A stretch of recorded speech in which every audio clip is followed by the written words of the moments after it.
We should have listened to the elders of the village. We shouldn't have entered this evil forest. How can we get away from this forest? Can I see my family again? The sun had already begun its slow descent when Emmanuel realized they were no longer on the right path. At first, it was a small thing. The trees had grown thicker. The air had grown colder. The silence had grown louder. But Emmanuel said nothing. He didn't want Prosper to see the worry in his eyes. They had set out that morning with laughter in their mouths and ambition in their hearts. The village elders had warned them never to wander too far beyond the red clay road. The land remembers, one old woman had said, and the forest does not forgive. They had laughed. Now, as dust swallowed the sky, Emmanuel wished he had listened. "Are you sure this is the way?" Prosper asked quietly. He was trying to sound brave. He always did. But Emmanuel heard the tremble beneath his words. Yes, Emmanuel lied. The lie felt heavy in his chest. They kept walking. The forest seemed to breathe around them. Leaves rustled, though there was no wind. Twigs snapped behind them, though they had stopped moving. A faint whisper drifted through the trees, too soft to understand, too clear to ignore. Prosper grabbed Emmanuel's wrist. "Did you hear that?" Emmanuel nodded. It was not an animal. It was not the wind. It sounded like voices, not one, many, and they were calling. The forest that watches. Darkness fell fast, too fast. The sky above the canopy disappeared, swallowed by thick branches that twisted together like fingers locking in prayer, or perhaps like hands closing a coffin. Emmanuel's breathing grew shallow. "Let's go back," Prosper said. "We can't," Emmanuel replied, because he no longer knew which direction was back. The path had vanished. There was no trail, no footprints, no broken branches to mark their journey. It was as if the forest had erased their arrival the moment they stepped inside. A cold realization settled over them both. The forest did not want them to leave. A sudden shriek pierced the night. Prosper stumbled backward. Emmanuel pulled him upright. "It's just an animal," Emmanuel whispered, though he wasn't sure. The sound came again, this time closer, and then the whispering returned, clearer now. "Stay! Don't go! You belong here." Prosper shook his head violently. "It's inside my ears." Emmanuel felt it too, not just in his ears, but in his thoughts. The forest was not speaking to them. It was entering them. They found a small clearing and decided to rest. They had no fire. The matches had fallen somewhere along the lost path. The darkness pressed against them like a living thing. Prosper leaned against a tree. "I'm scared," he admitted. Emmanuel sat beside him. "So am I." The honesty hung between them like fragile glass. That was when the ground shifted.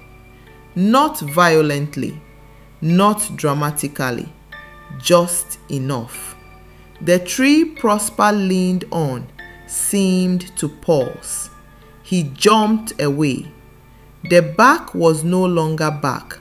It looked like skin, and embedded in it, faint but undeniable, were faces.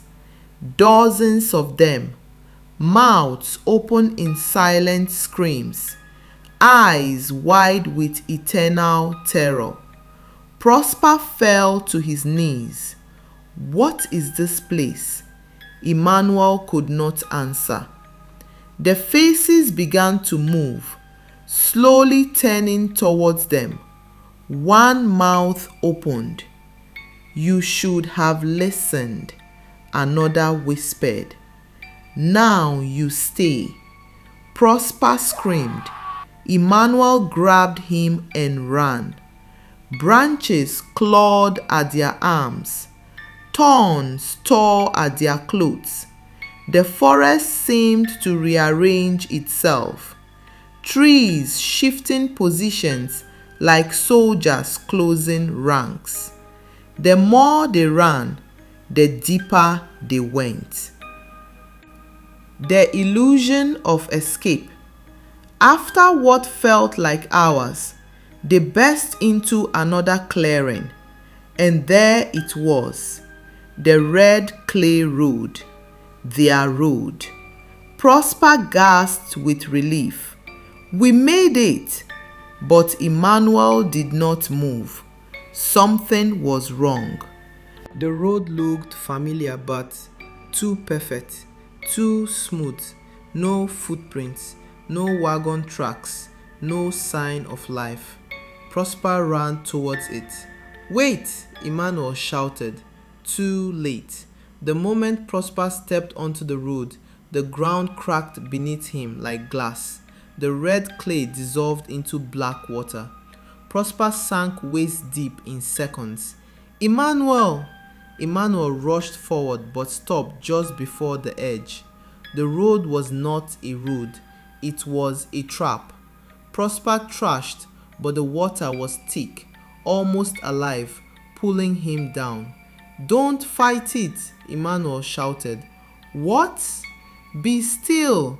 Prosper hesitated. Then he stopped moving. The black water stilled too. Slowly, painfully slowly, it released him. Prosper crawled back onto solid ground, shaking violently. The illusion vanished. The road disappeared. They were still inside the forest. The forest was playing with them, testing them. The truth of the forest. Exhausted, broken and trembling, they collapsed against each other.